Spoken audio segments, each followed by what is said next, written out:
going to be that way, and we're not going to take it back. We can't do it by armed force. It's not going to happen. They won't take our guns easily, but we're not going to take this government back either. And they're kind of pulling back, and that's too bad. But that is part of the game of desensitization of the masses. And yeah, but there are some hopeful things going on, and there's some people that are pointing us the way. A couple of years ago in Colorado, they it narrowly got defeated, but they almost pushed through some state legislation whereby, see, the big stick that the feds use is that if you don't do what they say, they'll withhold your highway funding. Cut off your funding for any number of projects. That's what they do. Well, when you come back from the break, let me tell you what they try to do in Colorado, and this points the way to take care of that. Yeah. They almost passed a law in Oregon, too, which was absolutely off the scale and unbelievable. Prison sentences for things that you wouldn't even imagine would be considered illegal.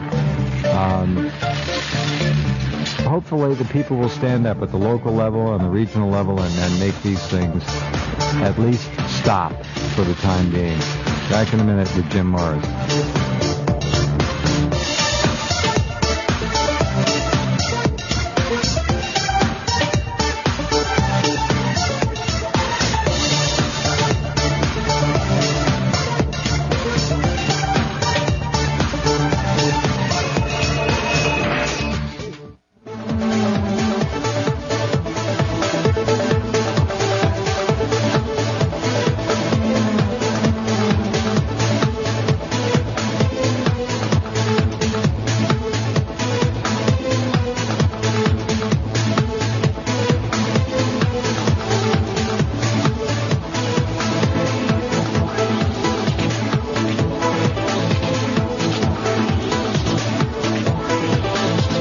Back with you and Mr. Mars. All right, Mr. Mars, there's so many interesting stories to read, and this continuing deluge of information change. It's an information overload. Of course, that's part of the game, too, of keeping us all confused and tired out. But go ahead, please. Well, I was just going to point out their little plan, which sounds great to me, was how to stop federal blackmail with them saying we're going to cut off your funding. You don't do what we say, is let's all stop and remember the funding starts here. It starts with us, the taxpayers. So the plan in Colorado was to create a federal escrow fund. Instead of sending the money directly to Washington, they put the money in an escrow fund, and then they quarterly send it up to their earmark for what it's supposed to go for. And under this plan, if the feds came and said, well, we're going to cut off your funding, then the state could say, well, we're not going to send you the funding. It takes care of that. Sure.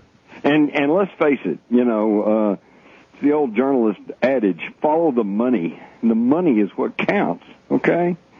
There was, I forget now where it was, but the mayor of some town actually suddenly blurted out some truth when he admitted that all these speed trap cameras that are set up to, that can record 3,000 license plates an hour, had nothing to do with law enforcement. It all had to do with revenue gathering. Of course. They're just trying to gather more money. And folks, let me tell you something. As the economy continues to crumble, the government, state, local, county, federal, they're all going to feel the pinch just like the rest of us. So what are they going to do to get more money? They're going to increase your taxes, and they're going to find more ways to entrap you into paying them more money.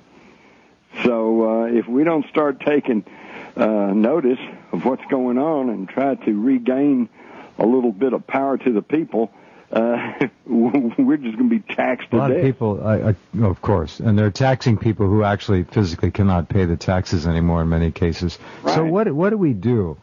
Now, there have been people for years telling anybody who'd listen that you've got to get up and take this government back.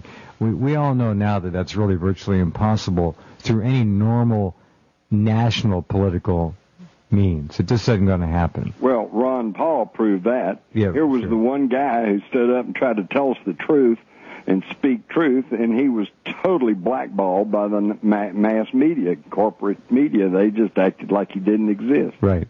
Right. And the So that's irony out. of that now is that after everything he said about how the economy was going to crumble has proved to be absolutely correct, now, long after the election, long after we had a chance to hear him and maybe think about who we should really be voting for, now he's a media darling. Now they want to put him on all the time.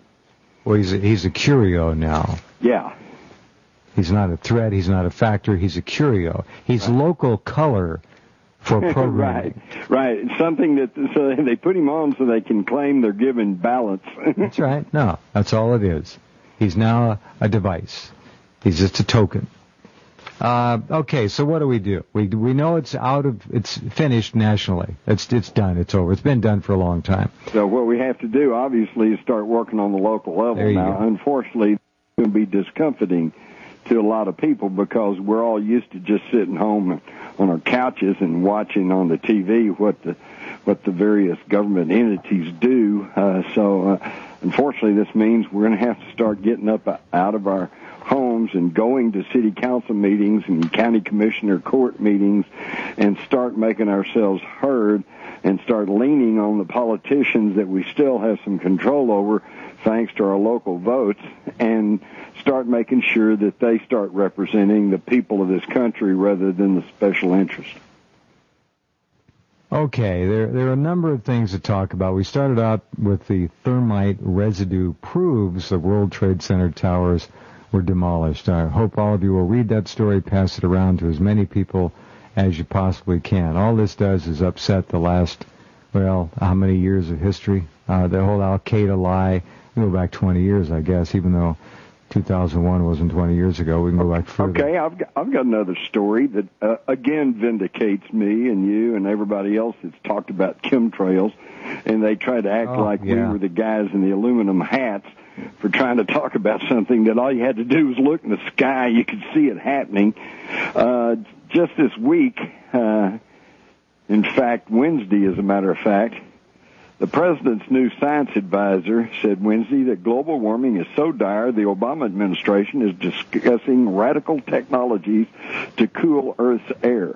John Holden told the Associated Press in his first interview since being confirmed last month that the idea of geoengineering, that's, I guess, a new word for terraforming. Euphemism. Yes. Is being discussed. One such extreme option includes shooting pollution particles into the upper atmosphere to reflect the sun's rays. Wow, sounds like chemtrails to me. Okay? Sounds like here's the thing, Jeff. You and I both know, and anybody who's had any experience with government, intelligence, military knows that if they're publicly talking about something, that means they've been using it it's ancient 15 history. or 20 years. It sounds like chemtrails, but keep in mind that chemtrails in that particular application, in that protocol, probably only explains part of the chemtrail program. Oh, of course. There are many things going on pollutants up there. Right. I've got a story here that was published back in 2006 where they grabbed some chemtrail material and they found, among other things, 6 bacteria, 9 chemicals, 26 heavy metals, molds and fungi, viruses, cancers, vaccines, and sedatives. What's that doing in stuff they're spraying on us? Sounds like what they'd find in any normal effluent from a wastewater treatment plant now, being dumped into your local creek, river, stream, or lake. Yep. All right, well, we're polluting the planet in ways that are actually unimaginable, and that's all coming home, too. Meanwhile, Barkey is going to push for his immigration amnesty program. Sure. Well, we haven't got enough jobs to go around, do we? Meanwhile, they let his aunt stay here for another year. All right, back in a minute with Gentleman Jim.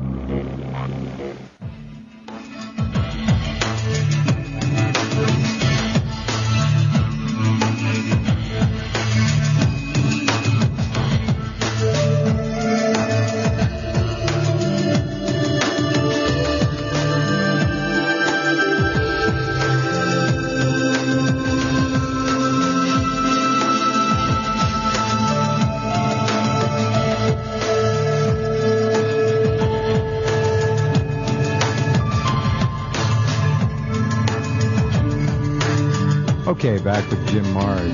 A lot of interesting stories up there. This is a funny little quick one here.